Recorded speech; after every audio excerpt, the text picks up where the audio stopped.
I'm Christina Lyon, and I'm 29 years old. Last Tuesday morning, my future mother-in-law looked me straight in the eye over breakfast and said, "Your salary of $8,500 from today on will be directed to our account, dear." My fiancé Noah sat there like a statue. She wasn't done. Don't even try to argue. It's this or there will be no wedding. I should have seen it coming. Where are you watching from today? Drop your location in the comments below and hit that like and subscribe button if you've ever felt completely blindsided by someone you trusted. You'll definitely want to stick around for what happened next. Let me take you back 18 months to when this nightmare began. I was attending our quarterly executive dinner at Summit Financial Solutions, where I'd worked my way up to Director of Strategic Development over 6 grueling years. The restaurant was one of those places where the lighting costs more than most people's rent, and everyone speaks in hushed tones about market projections. That's when I first noticed Noah Dawson. Tall, confident, wearing a navy suit that probably cost more than my monthly car payment.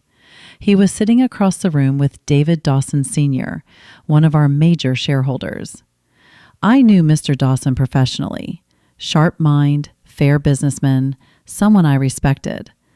But this younger man with him, complete mystery. "That's his son," my colleague Jennifer whispered, following my gaze. "Daddy's grooming him to take over the family investments." I watched Noah throughout dinner, noting how he listened intently to his father, took careful notes, asked thoughtful questions. There was something appealing about his earnestness, the way he seemed genuinely interested in understanding every aspect of the business rather than just coasting on family connections. After the formal dinner ended, I was surprised when he approached me at the bar. "Excuse me, aren't you Christina Lyon? Dad's mentioned your department several times. Says you're one of the sharpest minds in the company." The compliment caught me off guard. "Your father is very kind. You're Noah, right? How are you finding the finance world?" "Honestly?" He smiled, and I noticed how it reached his eyes. Intimidating as hell, but fascinating. "Dad wants me to understand every moving part before I inherit any real responsibility." We talked for 2 hours. Noah was surprisingly easy to converse with, curious about my work, funny in an understated way, and refreshingly honest about his privileged position. When he asked if I'd like to have dinner sometime, I said yes, without hesitation. Our first real date was at a cozy Italian place downtown. Noah arrived exactly on time, held doors, asked about my day with genuine interest. Over wine and pasta, he told me about his business degree, his father's expectations, his own uncertainty about whether he was cut out for high finance. "Sometimes I feel like I'm playing dress-up," he admitted, "like everyone's waiting for me to prove I deserve to be here." I found his vulnerability attractive. Here was someone who could have anything handed to him, but actually wanted to earn it. "The fact that you're worried about proving yourself suggests you probably will," I told him. That first evening stretched until the restaurant politely suggested we might want to settle our check. As Noah walked me to my car, he said, "I hope this isn't presumptuous, but I'd really like to see you again." "I'd like that too," I replied. The kiss goodnight was gentle, tentative, sweet. Over the following months, Noah and I fell into an easy rhythm. Dinner dates twice a week, weekend brunches, occasional evening events related to my work or his father's business interests.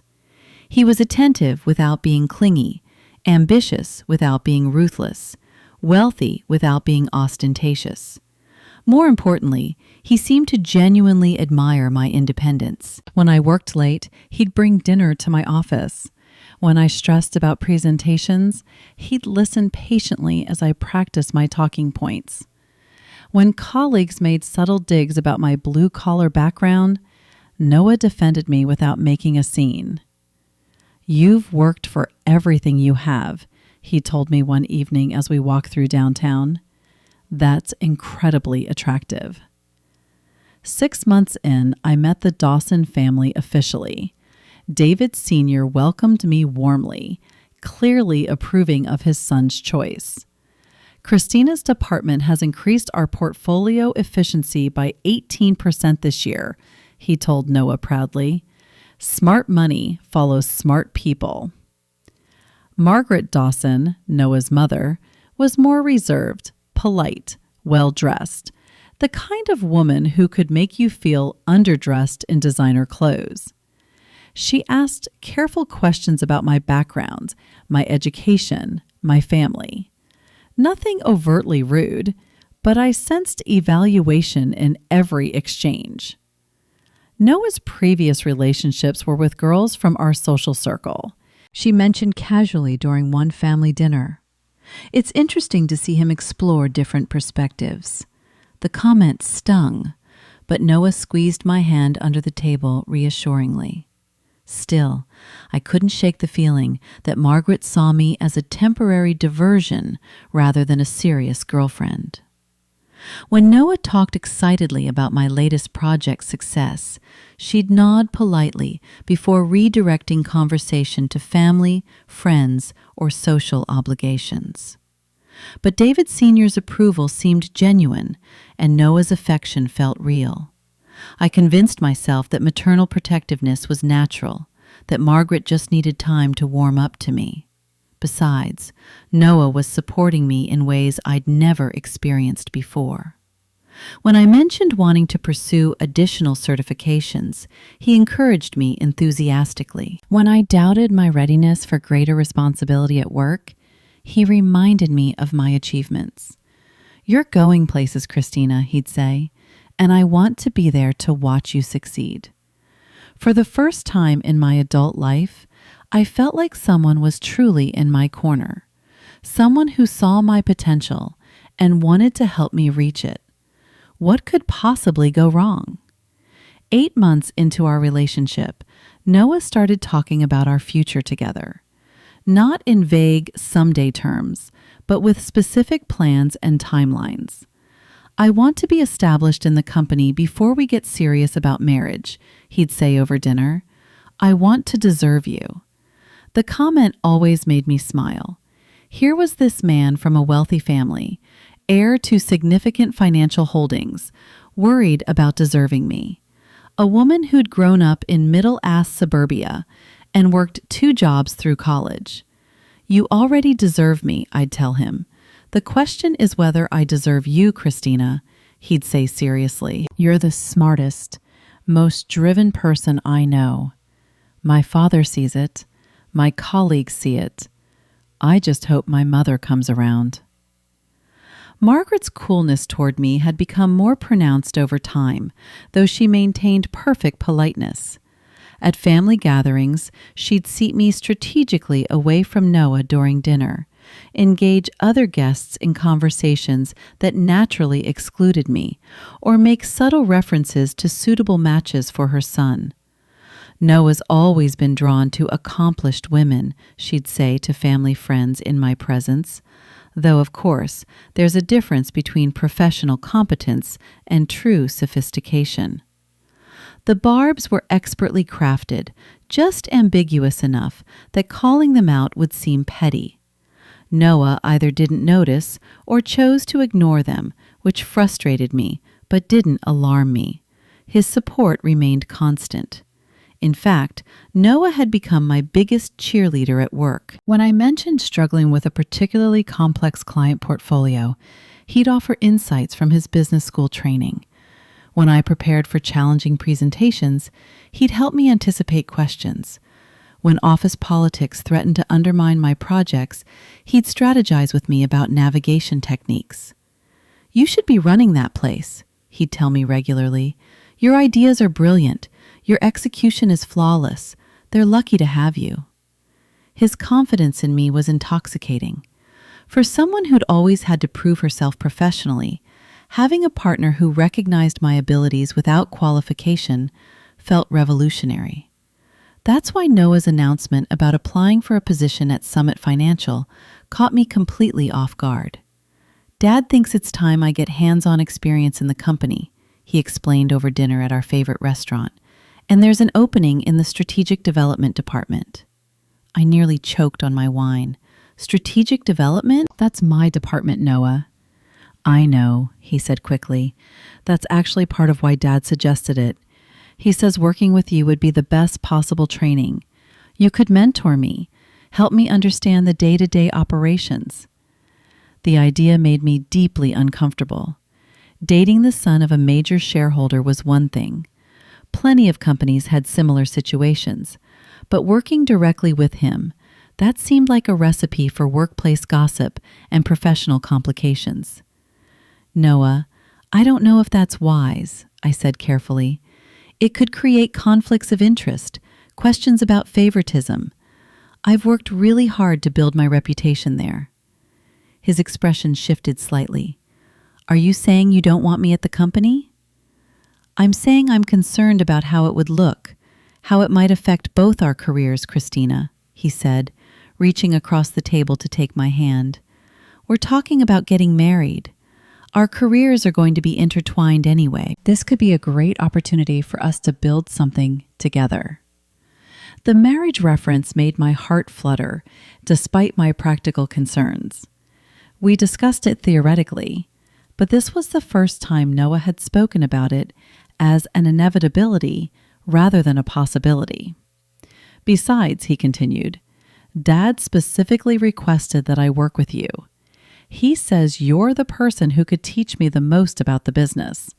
That's an incredible compliment, Christina. He trusts you with his son's professional development. When he put it that way, my objection seemed selfish and short-sighted. David Dawson's confidence in me was professionally flattering. If he believed I was the right person to guide Noah's transition into the company, refusing would seem ungrateful and insecure. I suppose if your father specifically requested it, I said slowly, and if we maintain professional boundaries at work. Noah's smile was brilliant. Absolutely. Complete professionalism during business hours. I'll report to you just like any other junior colleague. The conversation continued over dessert, with Noah outlining his plans for learning the business from the ground up, his respect for my expertise, his excitement about working together. His enthusiasm was contagious, and by the end of the evening, I'd moved from reluctant acceptance to cautious optimism. Maybe this could work. Maybe having Noah in the department would actually strengthen my position. David Dawson would see firsthand how effectively I could develop talent, mentor the next generation of company leadership. If I handled this right, it could be the career boost that finally pushed me into senior management. 3 weeks later, Noah started at Summit Financial. His first few days went smoothly. He arrived early, stayed late, asked thoughtful questions, and treated me with the same respectful professionalism he showed other senior staff. During meetings, he deferred to my expertise without being obsequious. When colleagues made subtle comments about our relationship, he deflected them gracefully. Christina's been incredibly generous with her time and knowledge, he'd say, when people asked how it felt to be dating his supervisor. I'm learning more in a week here than I did in a semester of business school. The compliment always made him glow with pride. Noah's respect for my abilities felt genuine, his eagerness to learn authentic. For the first time since he'd announced his intention to join the company, I relaxed. That lasted exactly 2 weeks. The shift began subtly. Noah started arriving at the office before me, staying later, scheduling meetings with clients I'd been cultivating for months. When I asked about these initiatives, he'd explain them as learning opportunities David Sr. had suggested. Dad wants me to understand client relations from every angle, he'd say. He thinks observing your techniques firsthand is the best education I could get. But observing had somehow become participating, then leading. When I mentioned my concerns during our weekly department meeting, Noah looked genuinely surprised. Christina, I thought you knew about these meetings. Dad said you'd been informed. I hadn't been informed. Neither had our department head, apparently, who looked equally confused by Noah's initiatives. After the meeting, I pulled Noah aside. We need to talk about communication and chain of command, I said firmly. You can't schedule client meetings without clearing them through me first. You're absolutely right, he said immediately. I apologize. Dad gave me such specific instructions that I assumed you'd been consulted. It won't happen again. His contrition seemed sincere, and I wanted to believe him, but a nagging unease had settled in my stomach. That evening, Noah suggested dinner at an upscale steakhouse to apologize properly for the miscommunication. Over expensive wine and perfectly cooked felt mignon, he was attentive, charming, full of praise for my professional expertise and personal grace. I'm learning so much from you, he said earnestly, about business, about leadership, about how to navigate complex relationships with integrity. You're amazing, Christina. By dessert, my concerns had melted away again. Noah was inexperienced, eager to please his father, sometimes overzealous in his efforts to prove himself. These were minor growing pains, easily corrected with clear communication. I had no idea that he'd already been having very different conversations with his father about my future at the company. The conversation that would destroy everything I'd worked for. 2 months after Noah joined my department, I finally felt like we'd found our professional rhythm. He'd learned to clear client meetings through me, respected the departmental hierarchy, and his natural intelligence was becoming an asset to our team. Better yet, his presence seemed to elevate my own standing with upper management. The Dawson boy is lucky to have you mentoring him, Mr. Henderson, our department head told me during my quarterly review. David Sr. specifically mentioned how impressed he's been with Noah's development under your guidance. I glowed with professional pride. Mentoring the son of a major shareholder successfully was exactly the kind of high visibility achievement that could fast-track my career advancement. If I could help shape Noah into an effective leader while strengthening my own reputation, this arrangement might be the best thing that had ever happened professionally. At home, Noah was increasingly serious about our future together. He'd started making references to when we're married rather than if we get married, asking my opinions about neighborhoods for house hunting, discussing timelines for major life decisions. I want to be established professionally before we take the next step, he'd say over dinner. I want to prove I can be a real partner to you, not just someone writing on family connections. His consideration touched me deeply. Noah understood that I'd worked hard for everything I'd achieved, and he seemed determined to earn his own success before claiming me as a wife. It was exactly the kind of thoughtful approach I'd want from a life partner. That's why his phone call on Monday morning devastated me so completely. I was reviewing quarterly reports when my phone rang.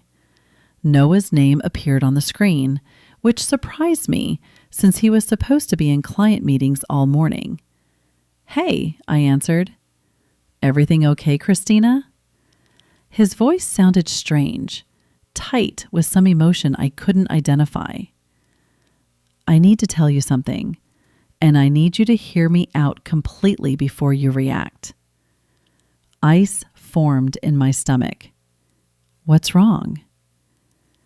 I got a call this morning from HR about a position. A position? I repeated slowly. Director of Strategic Development. The words hit me like a physical blow. That's my position, Noah. I know, he said quickly. I know how this sounds, but please let me explain. They offered me the role and I accepted it. The phone slipped in my suddenly sweaty palm. You accepted my job, Christina. Listen to me. They said there were performance concerns in the department. Questions about leadership effectiveness? I had no idea they were considering changes until they called me this morning. Performance concerns? My voice came out as a whisper. What performance concerns? I don't know the details. HR said they'd discuss everything with you later today, but they made it clear that the decision was already made. I stood up so abruptly that my chair rolled backward into the wall. You took my job, Noah. You've been working for me for 2 months, learning everything I do, meeting my clients, and now you're taking my job. I didn't engineer this, Christina. I swear to you, I had no idea this was coming. Didn't you? The pieces were clicking together with horrible clarity. All those client meetings you scheduled, all those conversations with your father about my work, all those questions about departmental procedures. That's not what this was about, isn't it? My voice was rising and I didn't care who heard me. Your father is a major shareholder, Noah. You think it's coincidence that his son just happened to be offered my job after 2 months of observing everything I do? Christina, please, you have to believe me. I'm as shocked as you are. Are you? I asked coldly. Because you accepted the position pretty quickly for someone who was shocked. There was a long pause. When Noah spoke again, his tone had shifted from apologetic to defensive. Look, I understand you're upset, but maybe this is happening because maybe you weren't as irreplaceable as you thought you were. The cruelty of the comment took my breath away. What did you just say to me? I'm sorry, he said immediately. That came out wrong. I just meant that if they're making this change, maybe there were issues you weren't aware of. Issues like what, Noah? Issues like dating your boss's son. Issues like training my replacement without knowing it. That's not what this is. Then what is it? I demanded. Explain to me how your father, who's been so impressed with my work, suddenly decided I needed to be replaced by his son. I don't know, Noah said, but his voice lacked conviction. You don't know or you don't want to tell me? Another pause. Longer this time, Christina. Dad did mention that he thought I might be ready for more responsibility soon, but I never imagined it would happen like this. More responsibility soon? I repeated flatly. How soon, Noah? How long have you and your father been planning my professional demise? It's not like that. What is it like then? I was practically shouting now. Because from where I'm sitting, it looks like I've been training my replacement, sleeping with my replacement, and falling in love with my replacement. You still have a job, he said weakly. They're not firing you. I laughed, a sound completely devoid of humor. Oh, how generous. I'm sure there's a lovely junior position available somewhere in the company. Maybe I can work for you now, Noah. Wouldn't that be a fun reversal, Christina? No, I interrupted. Don't say my name. Don't apologize. Don't pretend this is some cosmic coincidence that just happened to benefit you at my expense. I love you, he said desperately. This doesn't change anything between us. This changes everything between us, I replied coldly. Everything. I hung up the phone and immediately called HR. Ms. Lyon, the HR director said when she picked up, I was just about to reach out to you about my job being given to someone with 2 months of experience about the restructuring in the strategic development department. Yes. Can you come in this afternoon to discuss your transition options? My transition options? I repeated numbly. We value your contribution to the company, Miss Lyon. We're confident we can find a role that suits your experience and skills. A role that suits my experience and skills. After 6 years of building the department's success, after training Noah myself, after countless late nights and successful client presentations, I was being transitioned to a role that suited my experience and skills. I hung up and sat in my office, staring at the wall decorated with awards and commendations I'd earned over the years. Awards that apparently meant nothing when measured against family connections and shareholder influence. My computer chimed with an email. Noah's name in my inbox made my stomach turn. Christina, please call me. I need to explain. This isn't what you think. I love you. We can work through this. Noah. I deleted the message without reading it twice. Then I did something I should have done months ago. I called my friend Sarah, who worked in employment law. Sarah, I said when she answered, I need advice. I think I'm being forced out of my job, and it involves my boyfriend and his father. Oh, honey, she said immediately. That doesn't sound good. Tell me everything. As I recounted the last few months to Sarah, patterns became clear that I'd been too infatuated to see before.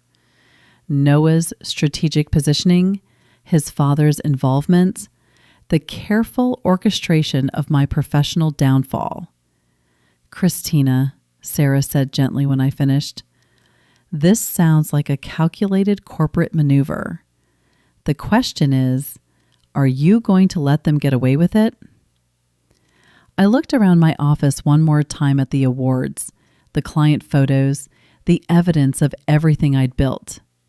No, I said firmly, I'm not. But I had no idea that the real shock was still coming. The HR meeting confirmed my worst fears. They offered me a junior analyst position in a different department. With a 30% salary cut and no management responsibilities, a fresh start, they called it an opportunity to explore new areas of the company. I listened to their euphemistic explanations with growing rage. 6 years of exemplary performance evaluations, department growth, and client satisfaction had been erased overnight in favor of nepotism and family connections. I'll need time to consider your offer, I told them coolly, though we all knew I'd never accept such a humiliating demotion. Walking out of that meeting, I felt professionally murdered. Noah had called me 6 times since our morning conversation, left voicemails I refused to listen to, sent texts I deleted unread. I couldn't bear to hear whatever justifications he'd prepared for destroying my career. Instead, I drove home to my apartment and poured a large glass of wine, trying to process the magnitude of what had just happened. The man I'd fallen in love with, the man I'd trusted with my heart and my professional guidance, had systematically dismantled everything I'd worked for. My phone buzzed with another call from Noah. This time I answered. What? I snapped. Christina, thank God. Please, I need to see you. I need to explain what really happened. I know what really happened, Noah. You and your father planned this. You used me to learn my job, then took it. That's not true, he said. But his voice lacked the conviction I needed to hear. Then explain it to me. Explain how your father, who praised my work consistently, suddenly decided his son, with 0 experience, was better qualified for my position. There was a long pause. It's complicated. Complicated how, Dad? Dad has concerns about mixing family and business, about potential conflicts of interest. I felt like he'd slapped me. So I'm the conflict of interest, not you, the shareholder's son who's been handed my job? Me, the person who's worked here for 6 years? He thinks it would be cleaner if we weren't working in the same department. Cleaner, I repeated. So instead of moving you to another department, they're giving you mine? Christina, no, Noah, stop. Just stop talking. I was crying now, tears of rage and betrayal streaming down my face. You let them destroy my career. You accepted my job, and now you're calling me to explain why it was necessary. I love you, he said desperately. This doesn't have to change anything between us. How can you say that? I sobbed. How can you possibly think this doesn't change everything? You chose your career over mine, your family over mine, your future over ours. That's not what I did. Then what did you do, Noah? Because from where I'm sitting, you sold me out for a promotion. The line went quiet for so long, I thought he'd hung up. When he finally spoke, his voice was different, colder. Maybe you should consider that if they chose me over you, there were reasons you're not seeing. The cruelty of it took my breath away. Are you suggesting I deserve this? I'm suggesting that maybe you're not as indispensable as you thought you were. Maybe your performance wasn't as stellar as you believed. I hung up without saying goodbye. For the next 3 hours, I sat on my couch crying and drinking wine, staring at my phone and fighting the urge to call Noah back, to scream at him, to demand a better explanation. Part of me hoped he'd call again, apologize for his cruel words, restore some faith in the man I thought I'd known. He didn't call. Instead, I received a text from my friend Jennifer at work. Board meeting this afternoon. Something big happening in strategic development. Are you okay? I was decidedly not okay.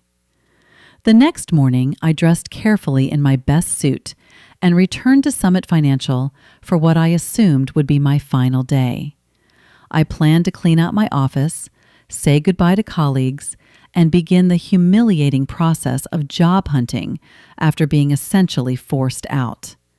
Instead, I was summoned to the boardroom. Ms. Lyon, David Dawson, Sr. said as I entered the conference room where all the company's major shareholders sat around the polished table. Please have a seat. I sat confused and wary. Noah was nowhere to be seen. We've asked you here, Mr. Dawson continued, to discuss a change in your employment status. Here it comes, I thought. The formal termination disguised as mutual agreement. Effective immediately, you're being promoted to Senior Director of Strategic Development with expanded oversight of 3 additional departments. I blinked, certain I'd misheard. I'm sorry, what? Your salary will increase to $8,500 per month, plus quarterly performance bonuses based on departmental success. You'll also receive stock options and a company car. The room seemed to spin slightly. I don't understand. Yesterday I was told my position was being eliminated. Mr. Dawson's expression hardened. Yesterday there was some confusion about personnel decisions. That confusion has been resolved. What about Noah? Noah is no longer with the company, he said simply.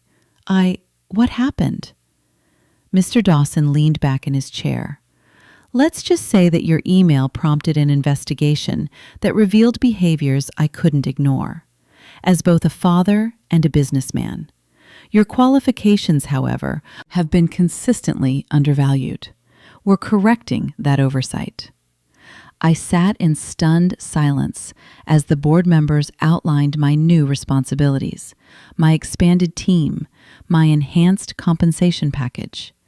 Everything I dreamed of professionally was being handed to me, but I was too shocked to process it properly. Do you accept the position, Miss Lyon?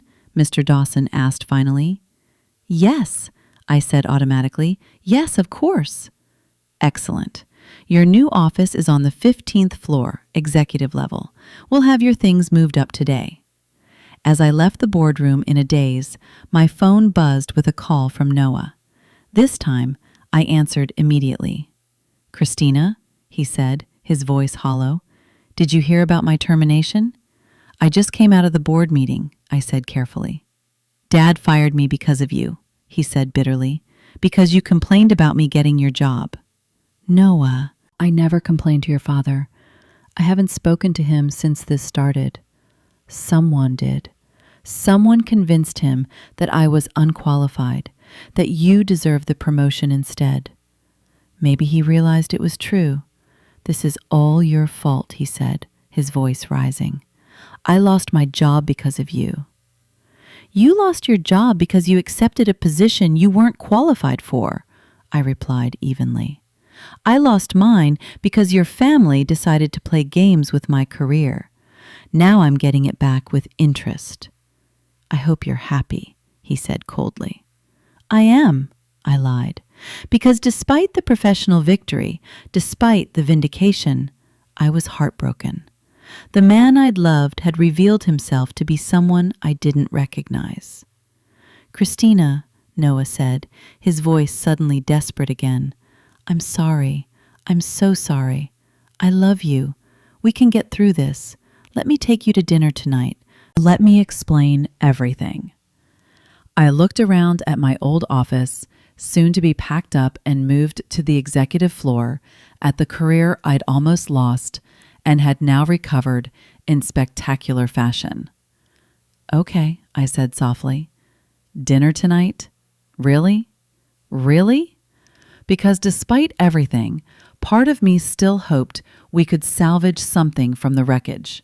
Part of me still believed the man I'd fallen in love with was real, buried somewhere beneath the corporate manipulation and family pressure. Part of me thought love might be enough to overcome betrayal. I was wrong about that too. But dinner would lead to something I never expected, something that would change everything again. Dinner that night was at Marcel's, the French restaurant where Noah had first told me he loved me 6 months earlier. He'd chosen the location deliberately. I realized an attempt to recreate the intimacy and trust of happier times.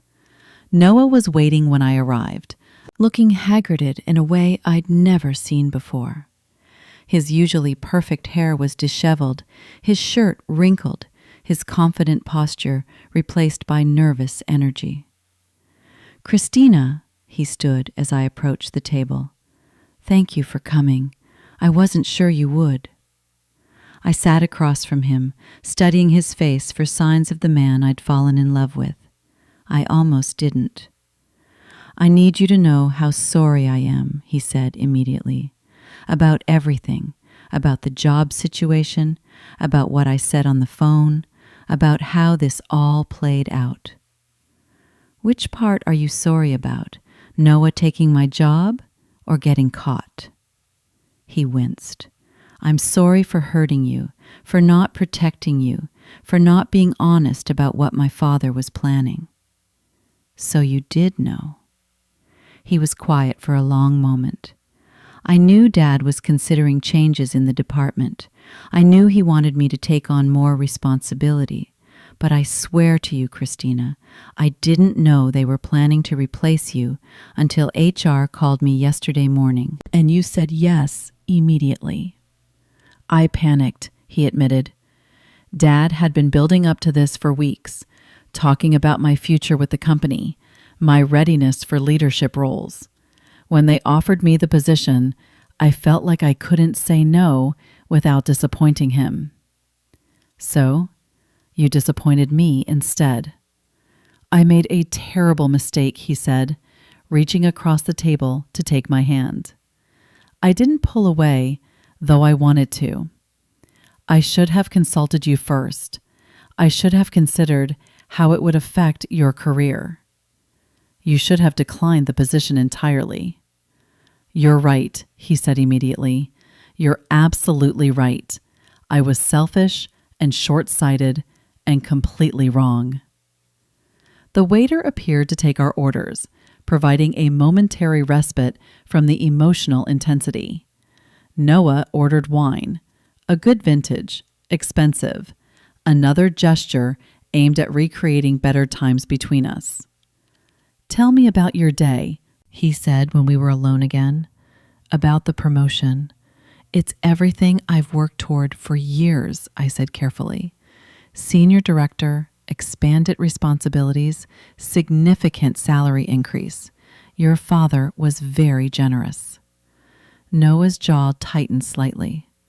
Dad feels guilty about what happened. He's trying to make amends. Is that what you think this is? Guilt, isn't it? I sipped my wine, considering how much to reveal.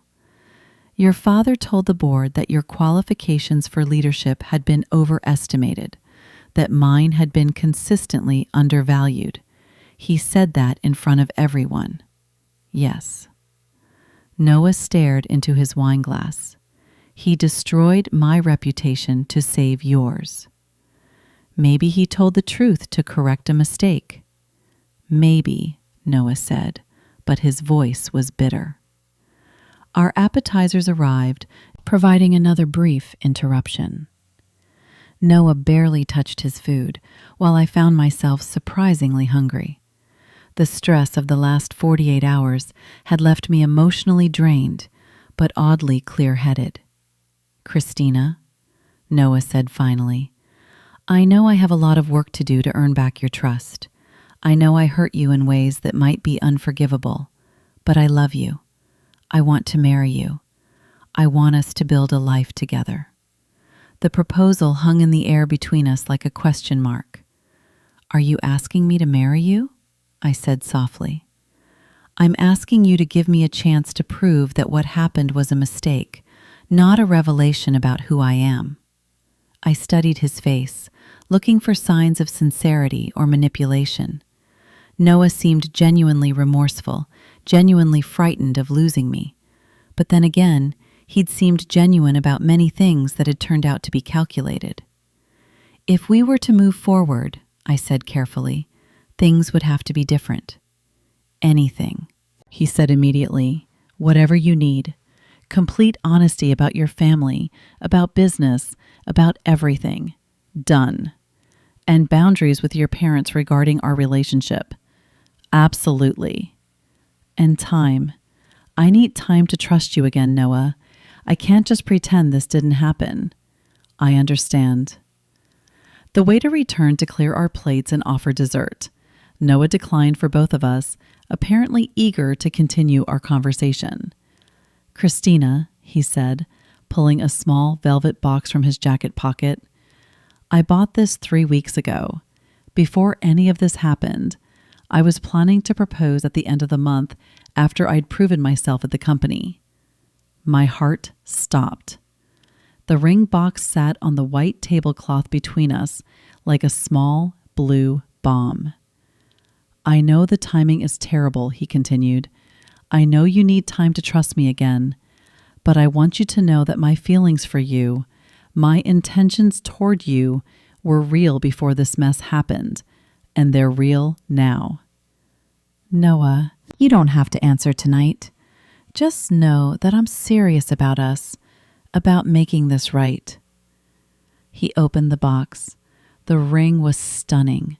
A classic solitaire setting with a flawless diamond that caught the restaurant's soft lighting perfectly. Elegant, tasteful, exactly what I would have chosen for myself. It's beautiful, I whispered. Like you, he said simply. Christina Lyon, will you marry me?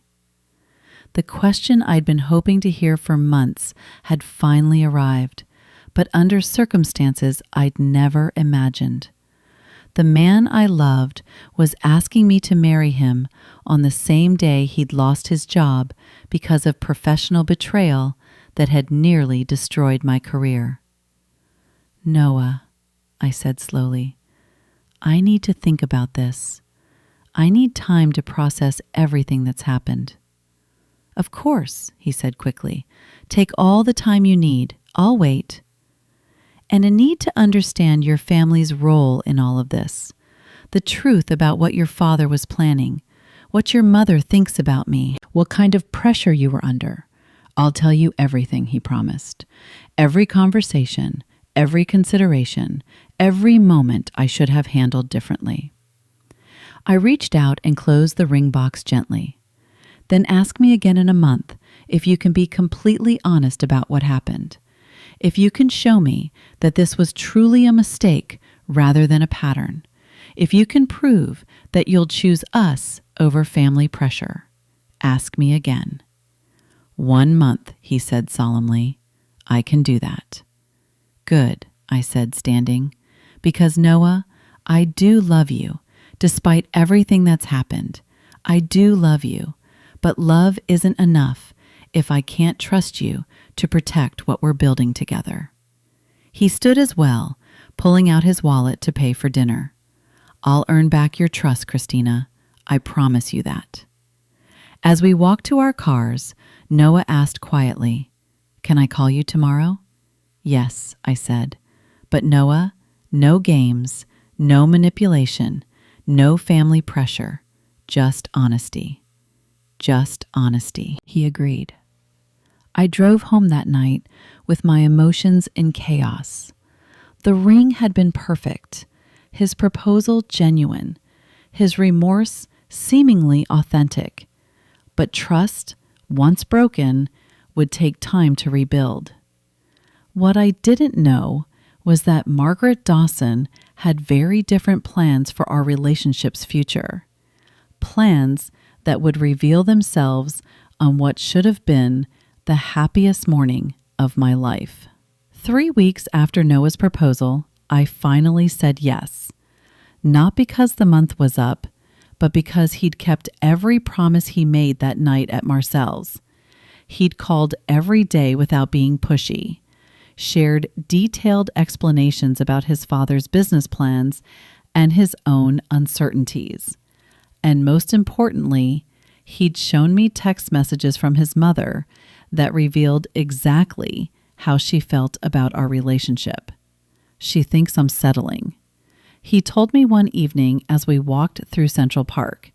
She actually used that word, said I was settling for someone beneath my station. The honesty stung, but it also explained a lot about Margaret's cold behavior toward me. At least now I knew where I stood. "And how did you respond to that?" I asked. I told her that if she couldn't accept the woman I love, she wouldn't have much access to our future children. The threat was more aggressive than I'd expected from Noah, who usually tried to keep peace with his parents. "You said that to your mother?" "I said exactly that, Christina. You're going to be my wife. My family needs to understand that respecting you isn't optional." It was the first time Noah had used the word wife with such certainty, and it made my heart race. Despite everything we'd been through, I wanted to believe in our future together. So when he proposed again properly this time, on a Saturday evening at the Botanical Gardens, where we'd had our 3rd date, I said yes without hesitation. The ring fit perfectly. Noah's joy was infectious, his relief obvious. As he spun me around in the garden gazebo, I allowed myself to believe that we'd weathered the worst storm our relationship would face. I was spectacularly wrong about that. The engagement announcement in the society pages generated exactly the response I'd expected from his family. David Sr. called to congratulate us warmly and offered to host an engagement party. Noah's sister sent a thoughtful card. His extended family members reached out with genuine excitement. Margaret's response was notably absent. "She'll come around," Noah assured me when I mentioned his mother's silence. "She just needs time to adjust to the idea. Or she needs to accept that her son is an adult who can make his own decisions," I replied. "That too," he grinned, "but you know how mothers can be about their precious sons." Planning the wedding became a delicate dance between my vision for our special day and the Dawson family expectations. Margaret finally emerged from her sulk to insert herself into every decision, from venue selection to catering choices to guest list approval. "The Dawson family has certain traditions," she explained during our first official wedding planning meeting at her home. "Standards that must be maintained." I bit my tongue and smiled politely as she outlined her requirements. A formal church ceremony, a reception at the country club, an orchestra rather than a DJ, specific floral arrangements that complemented the Dawson family colors. Of course, we'll pay for everything, she added, as if this generosity justified her controlling behavior. We insist on giving Noah and his bride the wedding they deserve. The wedding they deserve. Not the wedding we want, but the wedding that meets Dawson family standards. That's very generous, I said carefully, though Noah and I would like some input into the details. Margaret's smile didn't reach her eyes. Naturally, dear, though, I do hope you'll trust my experience with these matters. I've planned several weddings in our social circle. Noah, to his credit, pushed back against some of his mother's more extreme demands. When she insisted on a guest list of 300 people, mostly Dawson family friends and business associates, he negotiated it down to 150. Christina has family and friends too, he told his mother firmly. This is our wedding, not a Dawson family networking event. Still, the final guest list was heavily weighted toward people I'd never met, and the venue, the most exclusive country club in the city, felt more like Margaret's second wedding than mine. The dress shopping experience epitomized our entire relationship dynamic. Margaret had made appointments at 3 boutiques she'd selected, all featuring the type of traditional, conservative gowns she thought appropriate for a Dawson family bride. Something classic, she told the consultant at our first appointment.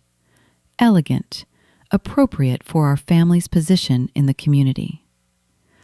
I tried on dress after dress that met Margaret's criteria while feeling increasingly disconnected from what should have been one of the most exciting days of wedding planning.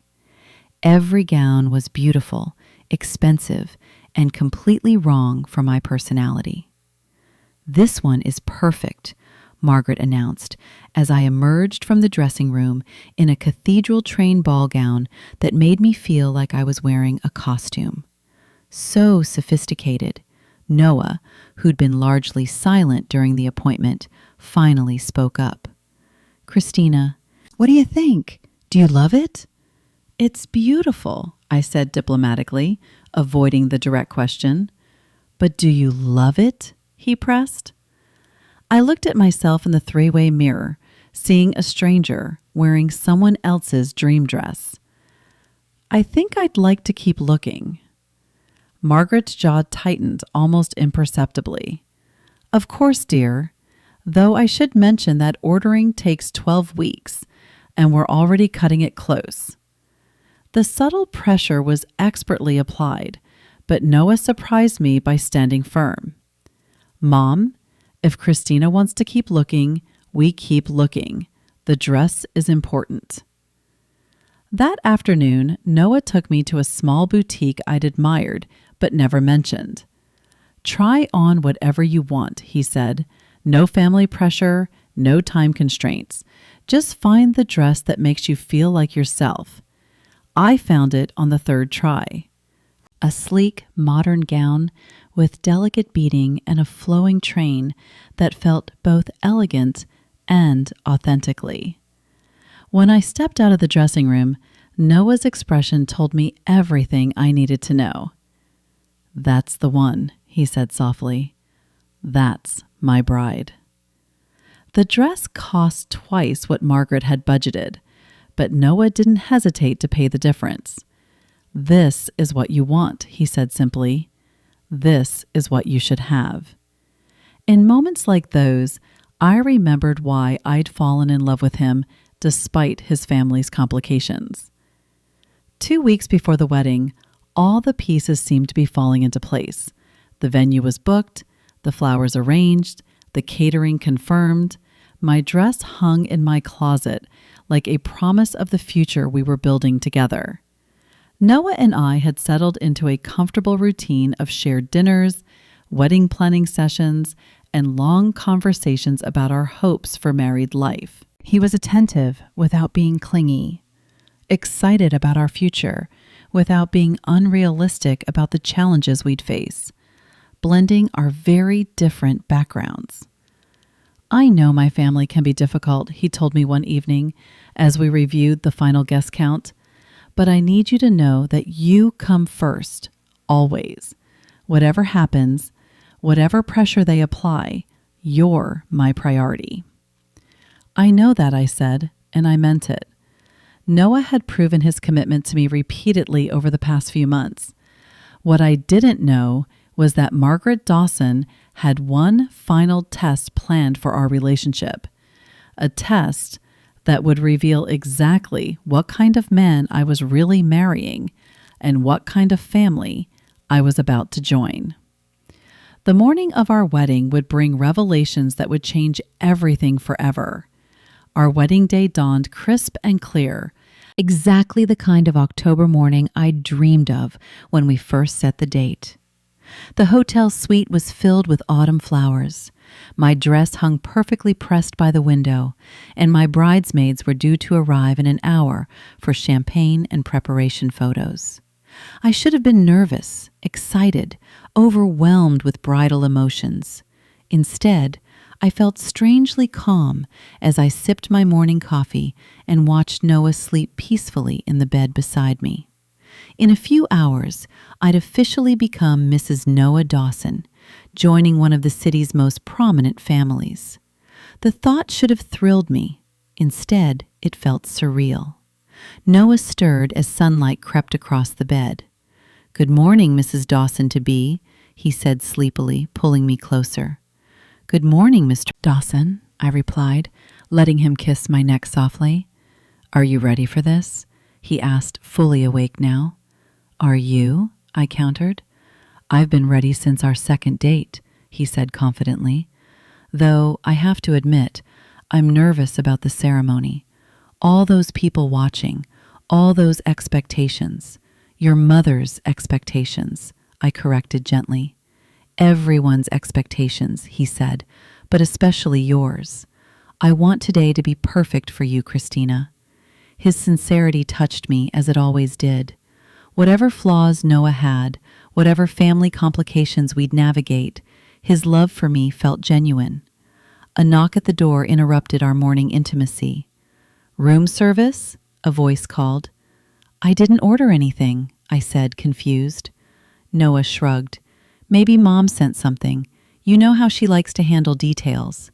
He wrapped a robe around himself and opened the door to admit a hotel staff member with an elaborate breakfast service. Fresh fruit, pastries, champagne, orange juice, and coffee arranged beautifully on a rolling cart. "Compliments of the Dawson family," the server announced, "with best wishes for your wedding day." As the server left, Noah started arranging plates. "See, Mom's trying to be thoughtful." I was reaching for a piece of fruit when another knock came at the door. This time, Noah looked through the peephole before opening it. "Mom," he said, stepping aside to let Margaret Dawson enter suite. She was already fully dressed and perfectly composed at 8 o'clock in the morning, wearing an elegant navy dress that probably cost more than most people's monthly rent. Her hair was styled, her makeup flawless, her smile bright and artificial. "Good morning, darlings," she said, air-kissing Noah before turning to me. "Christina, you look lovely, though. You might want to start getting ready soon. The photographers will be here before you know it. I have plenty of time," I said politely. "Would you like some coffee?" "That's sweet of you to offer, but I actually came to discuss something important with both of you." She sat at the small table near the window, gesturing for Noah and me to join her. Something in her tone made my stomach tighten with unease. "What did you want to discuss, Mom?" Noah asked, settling into the chair across from her. Margaret smiled, that practiced smile I'd grown to distrust. "Just some practical matters, really, nothing dramatic." She opened her purse and withdrew a folder of documents.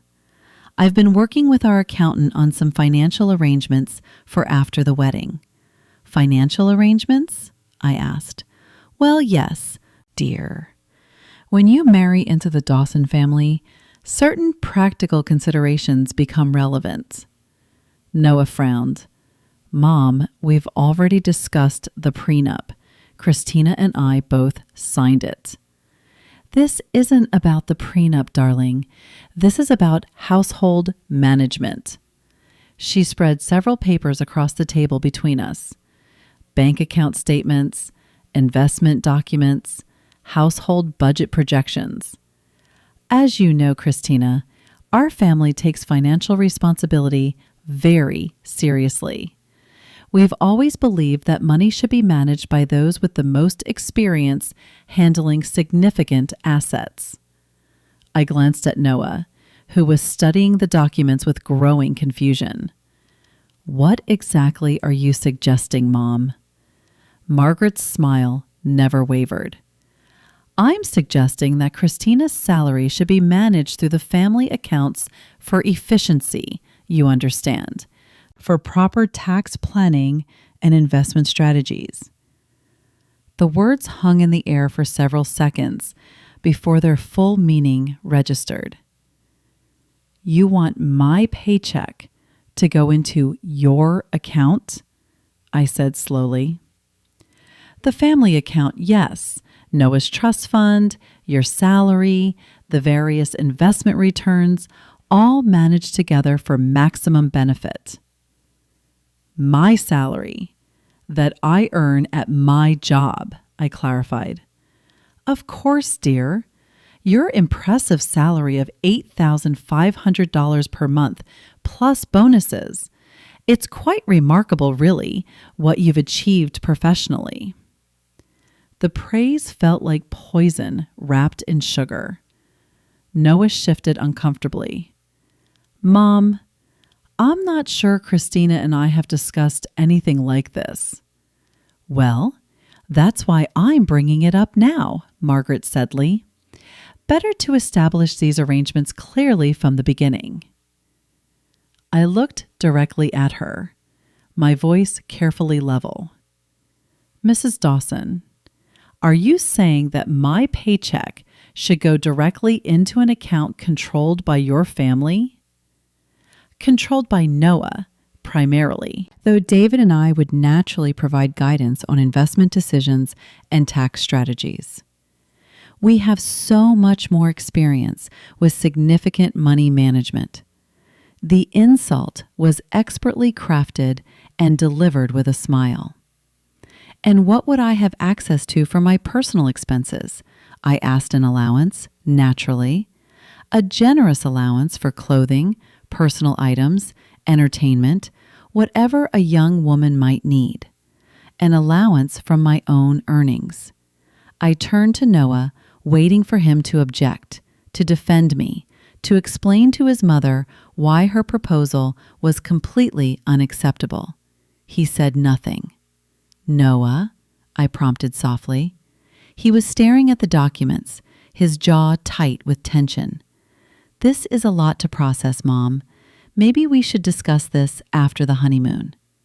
Oh, but we need to establish the account arrangements before you leave for Italy, Margaret said smoothly.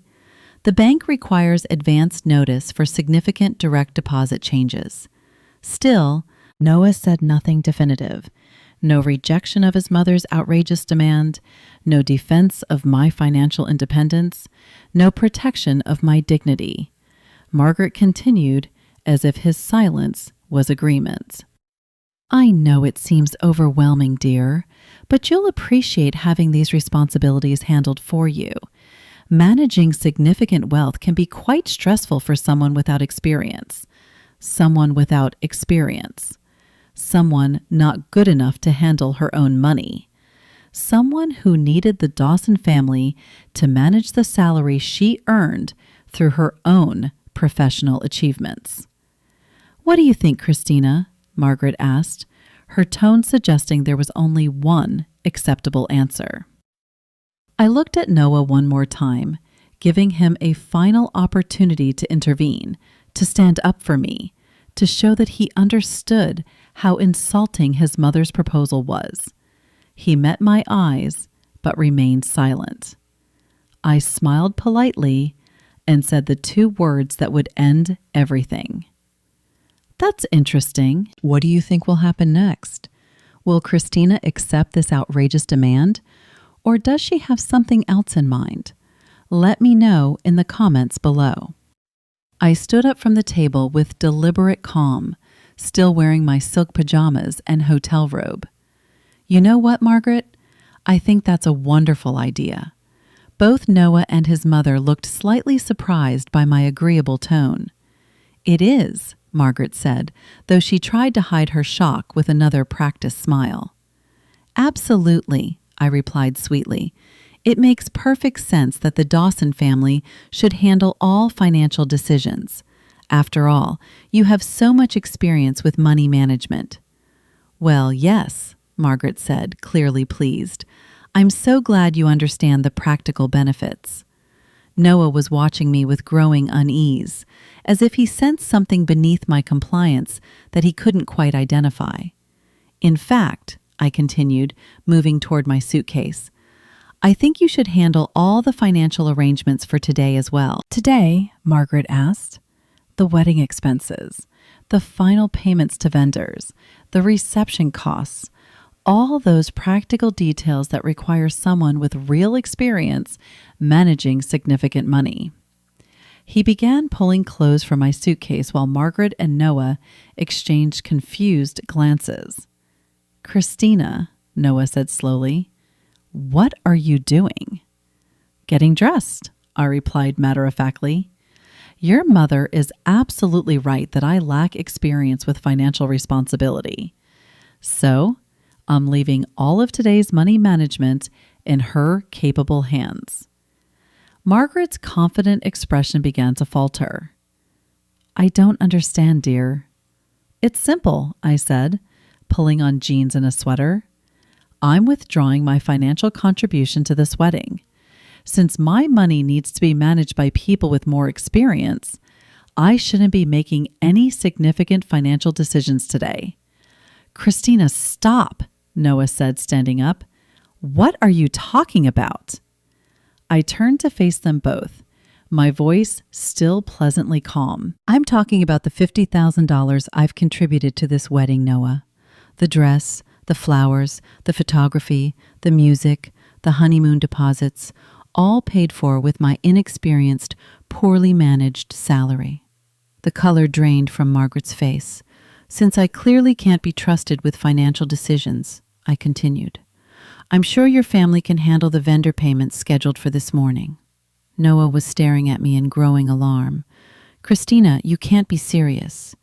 Oh, I'm completely serious, I said, closing my suitcase with a decisive snap. Your mother has convinced me that I shouldn't be making independent financial choices, so I'm not. Margaret had gone very quiet, apparently realizing that her morning manipulation had just backfired spectacularly. Where are you going? Noah asked as I moved toward the door. To make a phone call, I replied, to someone with appropriate experience handling wedding logistics. I walked into the hotel hallway, pulling out my phone to call Sarah Mitchell, our wedding coordinator. She answered on the second ring. Christina, big day. How are you feeling? Sarah, I need you to cancel the wedding.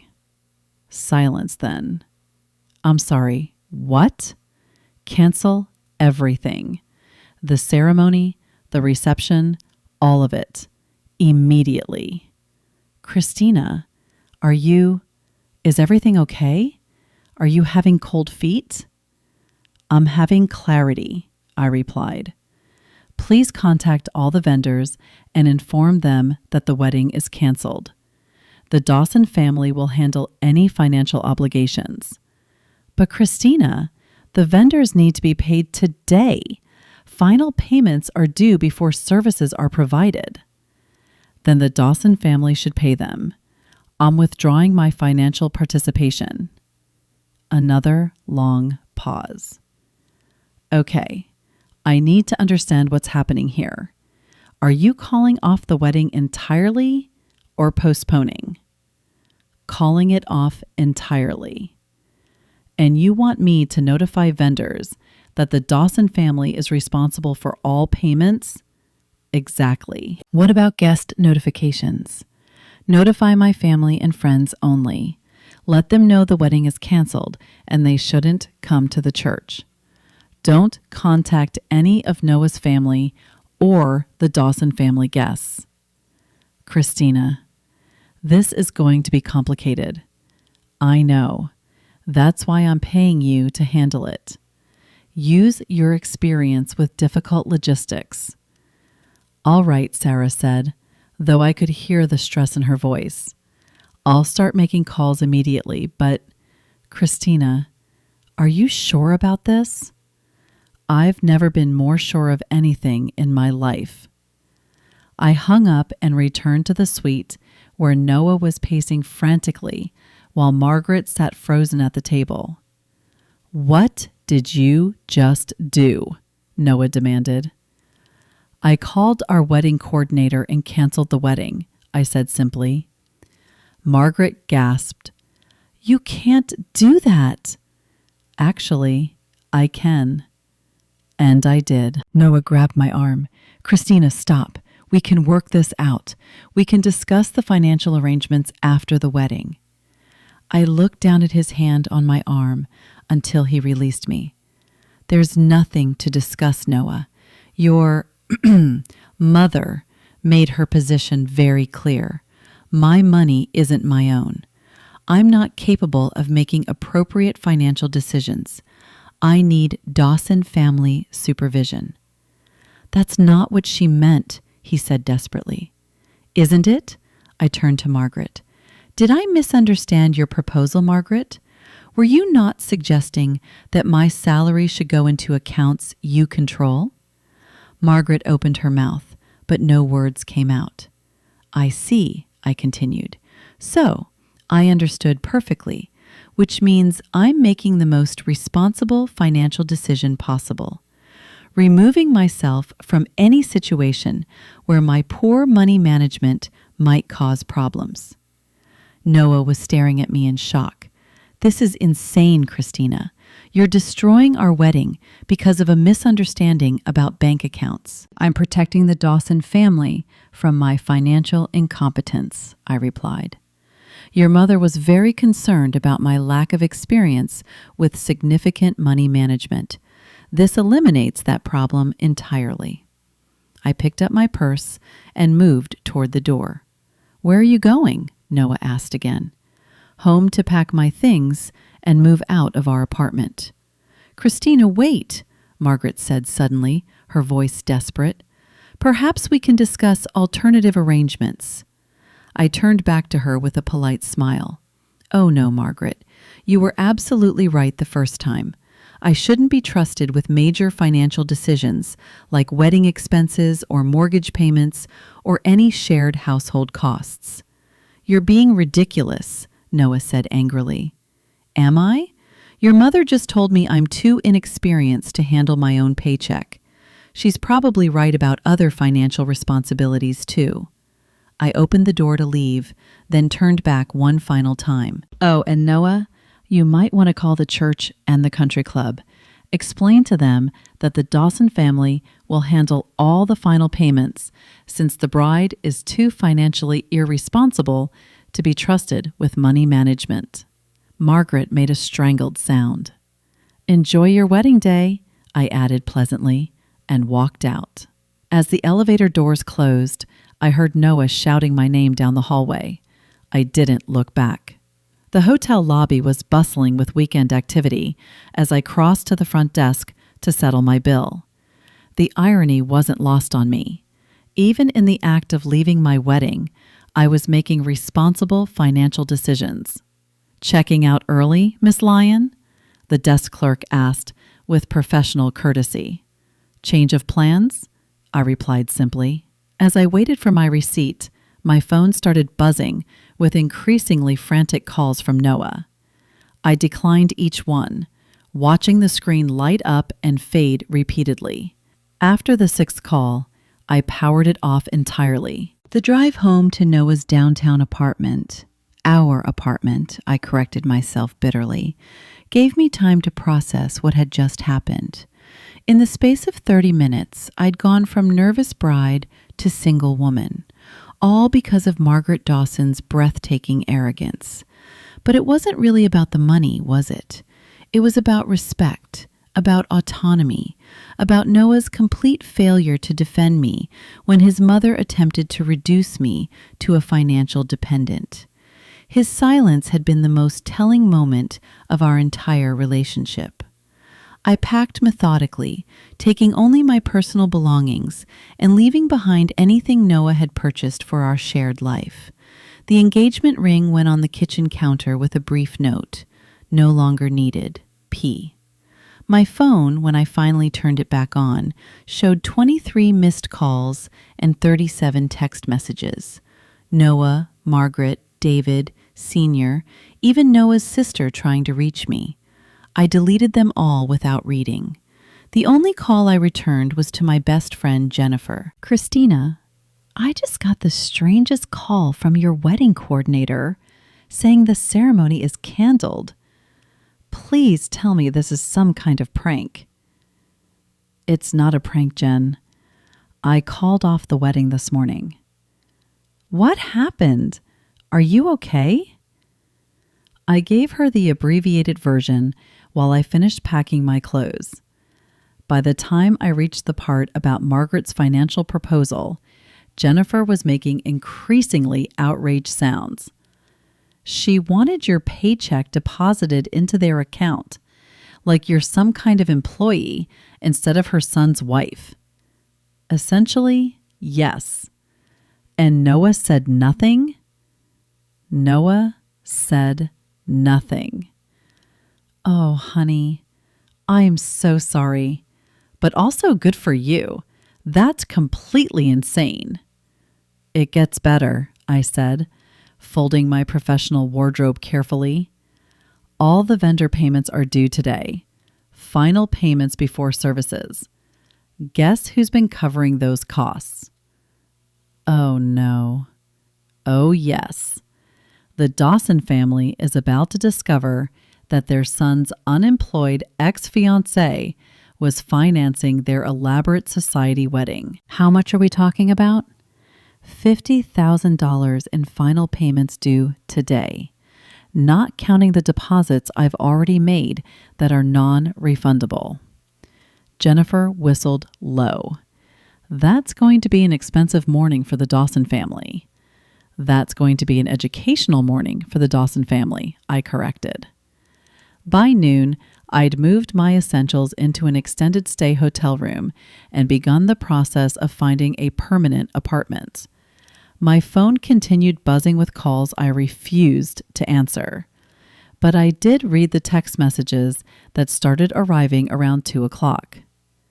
"Noah, the wedding coordinator says you canceled all vendor contracts and listed the Dawson family as responsible for payments. This is insane, Christina. Call me then. The florist is demanding $20,000 before they'll deliver. The caterer wants $15,000. This is punishment, not a solution." Finally, "My family doesn't have $50,000 in liquid cash available on a Saturday afternoon. You're destroying people's livelihoods over a misunderstanding." That last message made me laugh out loud. People's livelihoods. The vendors would be paid eventually by whatever Dawson family member had access to emergency funds. But Noah's concern for people's livelihoods was rich, coming from someone who'd allowed his mother to treat me like financial deadweight. I crafted one text message in response. "Your mother was concerned about my financial management skills. I'm removing myself from all financial decisions involving your family. This eliminates the problem she identified." The replies came immediately. "This is not what she meant, and you know it. You're being vindictive. We can fix this if you'll just talk to me." I turned the phone off again. By evening, I'd heard through Jennifer that the wedding had officially been canceled after the Dawson family couldn't secure enough cash to pay the vendors. The church service never happened. The country club reception was called off, and 200 guests received last-minute notifications that the wedding was postponed due to unforeseen circumstances. Margaret Dawson spent the day frantically calling relatives asking for emergency loans. Jennifer reported after talking to her cousin who worked at the country club. Apparently, they managed to pay the most essential vendors by pooling family resources, but the reception was still canceled. "Good," I said simply. "Noah's been calling everyone you know trying to find you." "I'm sure he has. Are you going to talk to him eventually?" "Eventually, maybe, but not today, and not until he understands what really happened this morning." What Noah didn't understand yet was that this morning's events weren't about wedding planning or financial arrangements. They were about fundamental respect and equal partnership in marriage. His mother had tested whether she could treat me like a dependent rather than a daughter-in-law. Noah had failed to defend me against that test. That failure had cost him everything. But I wasn't finished teaching the Dawson family about consequences. Not even close. Monday morning arrived with crystalline clarity. I woke up in my hotel room, ordered room service, and prepared for what would either be the most satisfying or most professionally destructive day of my career. Over coffee and fruit, I composed the email that would change everything. The subject line was simple: Conflict of Interest Disclosure. Dawson Family Business Dealings. I addressed it to the entire Summit Financial Solutions staff directory, every employee from executives to administrative assistants.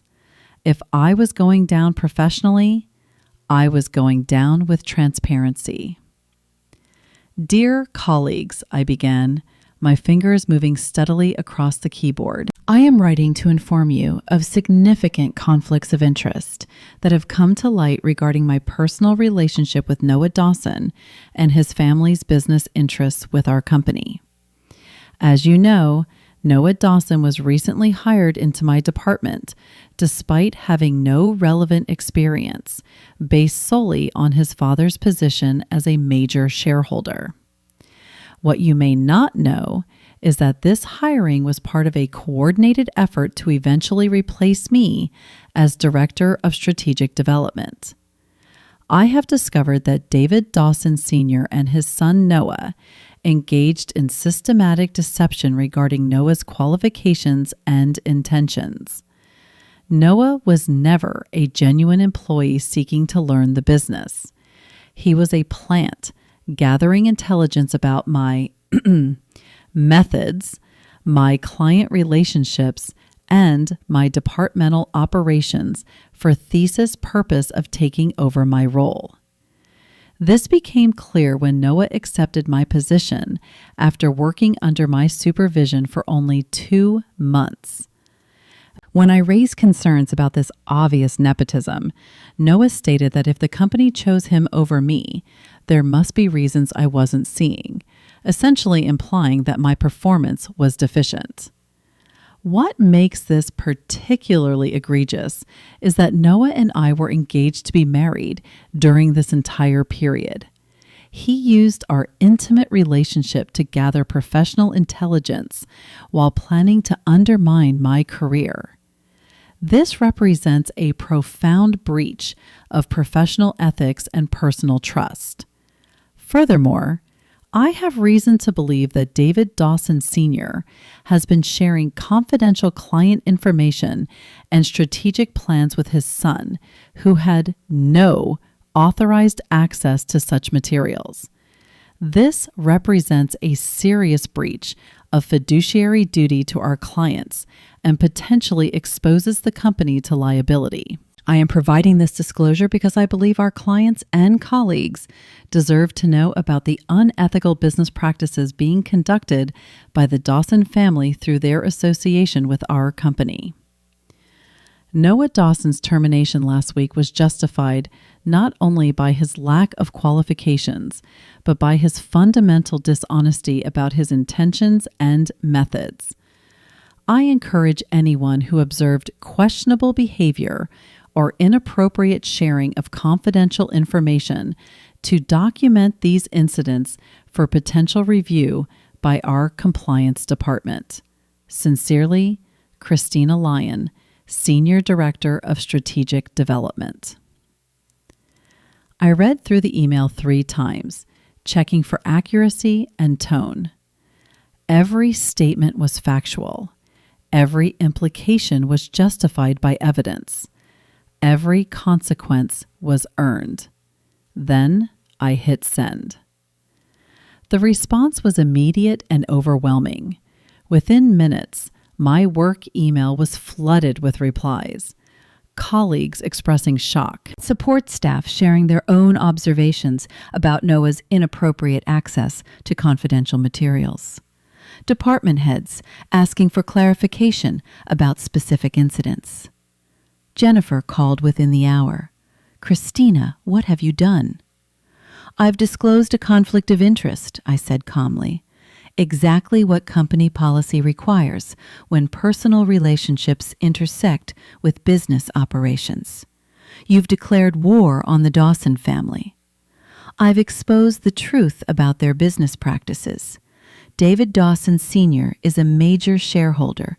He could have you fired. He already tried to have me fired. Remember that show this whole mess started?" My phone buzzed with a call from an unknown number. When I answered, David Dawson Sr.'s voice was cold as winter. "Miss Lyon, I think we need to have a conversation." "Do we?" I replied pleasantly. "You've made some very serious accusations in your email to the company staff. I've disclosed factual information about conflicts of interest involving your family. You've slandered my son and questioned my business integrity. I've documented observable behavior and raised legitimate concerns about corporate governance." There was a long pause. "What do you want, Ms. Lyon?" "I don't want anything, Mr. Dawson. I'm simply ensuring that our clients and colleagues have accurate information about the business relationships that might affect their interests." This is about the wedding, isn't it? About some family disagreement that has nothing to do with business. This is about professional ethics, Mr. Dawson, about nepotism, deception, and conflicts of interest. The wedding cancellation was just the final catalyst for addressing these concerns. "You're making a serious mistake." "I don't think I am, but I guess we'll find out." After I hung up, I sat quietly for several minutes. Considering what I just set in motion, the email couldn't be retracted. The consequences couldn't be controlled. I just challenged one of the most powerful families in the city's financial community. I felt remarkably peaceful about it. By afternoon, the email had spread beyond Summit Financial.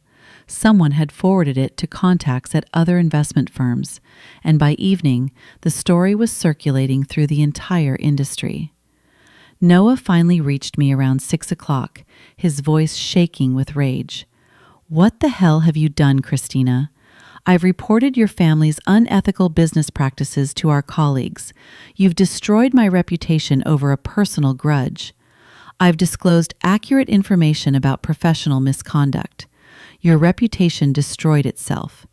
This is because of Mom's comment about financial management. You're destroying my career over hurt feelings.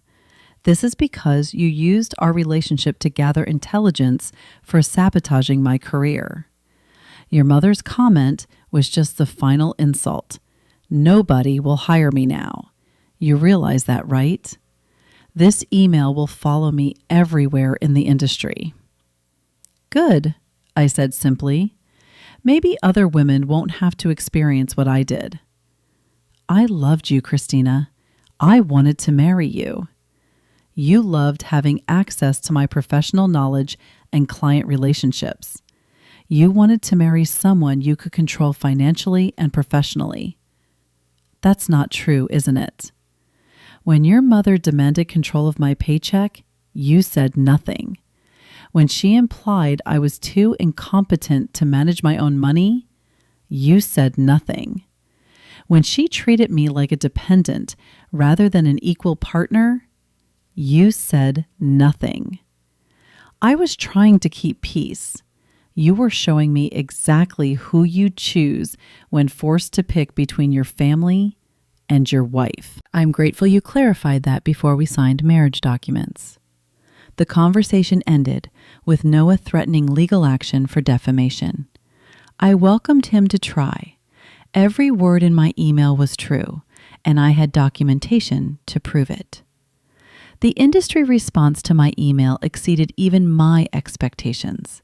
By Wednesday morning, Summit Financial's compliance department had received dozens of calls from clients requesting information about the Dawson family's access to their accounts and strategic planning.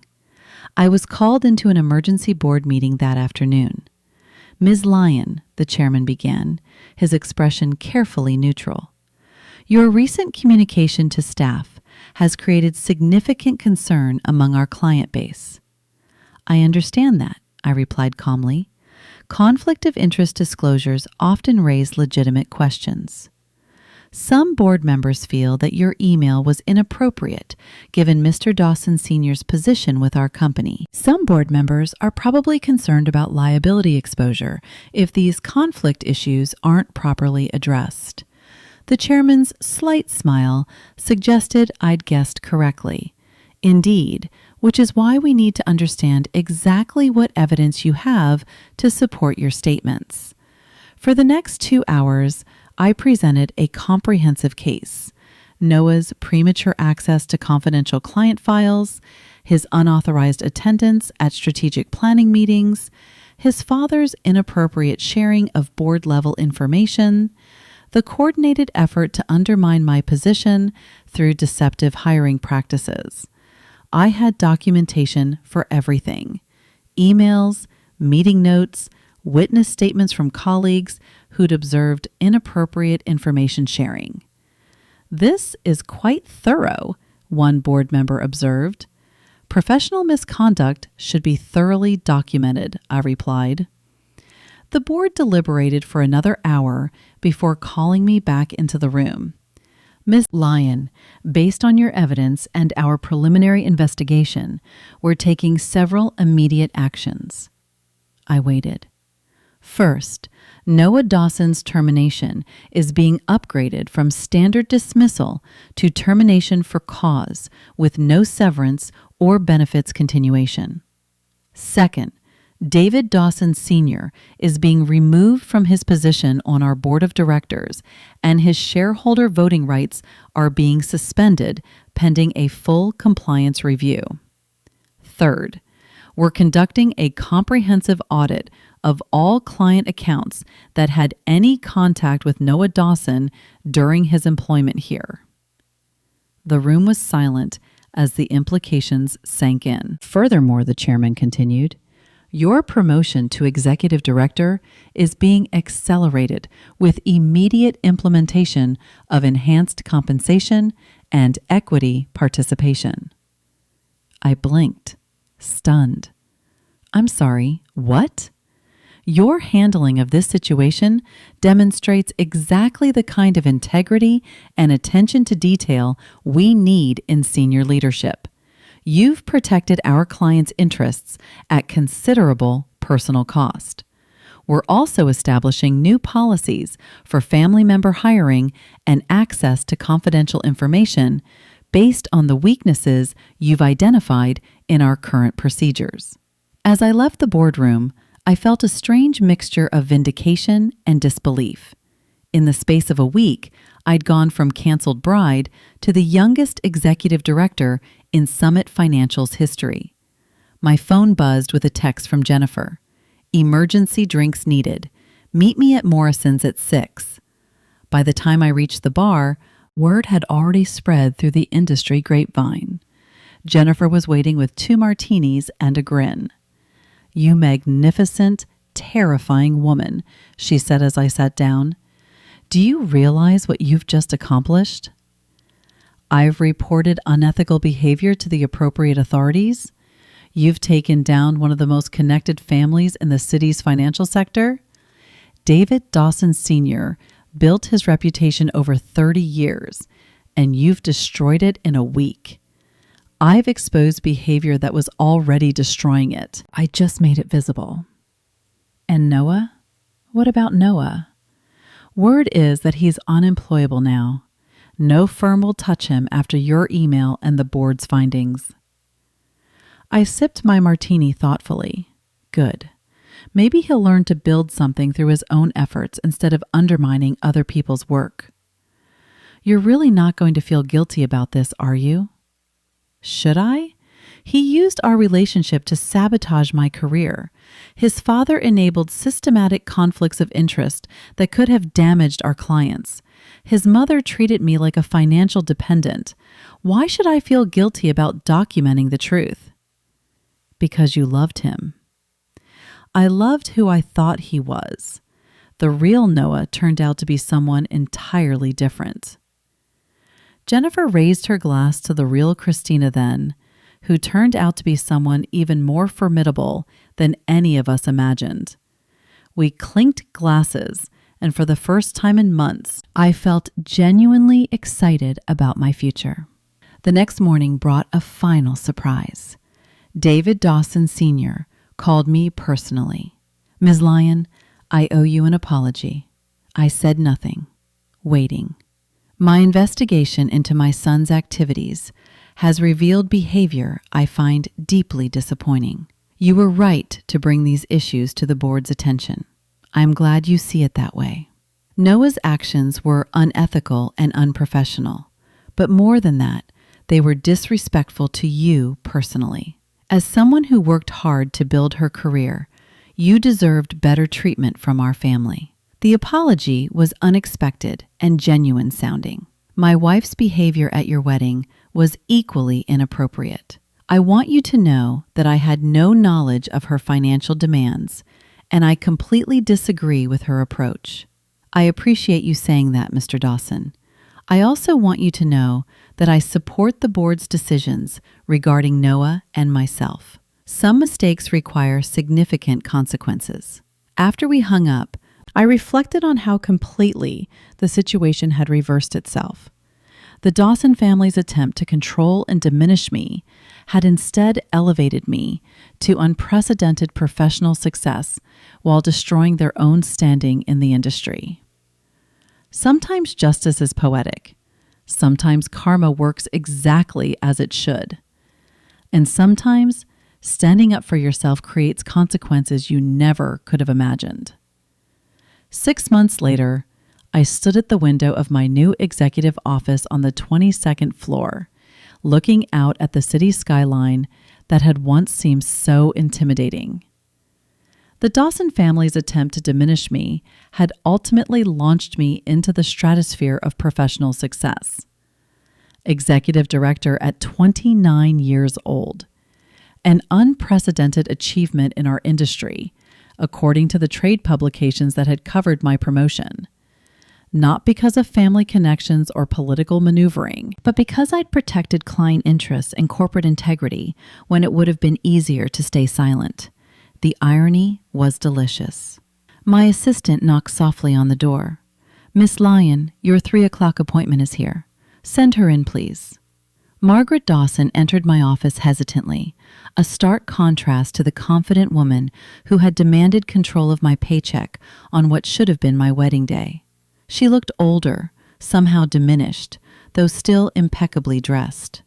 Thank you for agreeing to see me, she said as I gestured to the chairs across from my desk. I was curious about what you wanted to discuss. She sat carefully, placing her purse in her lap like a shield. I wanted to apologize for my behavior, for my assumptions, for the way I treated you. I appreciate that.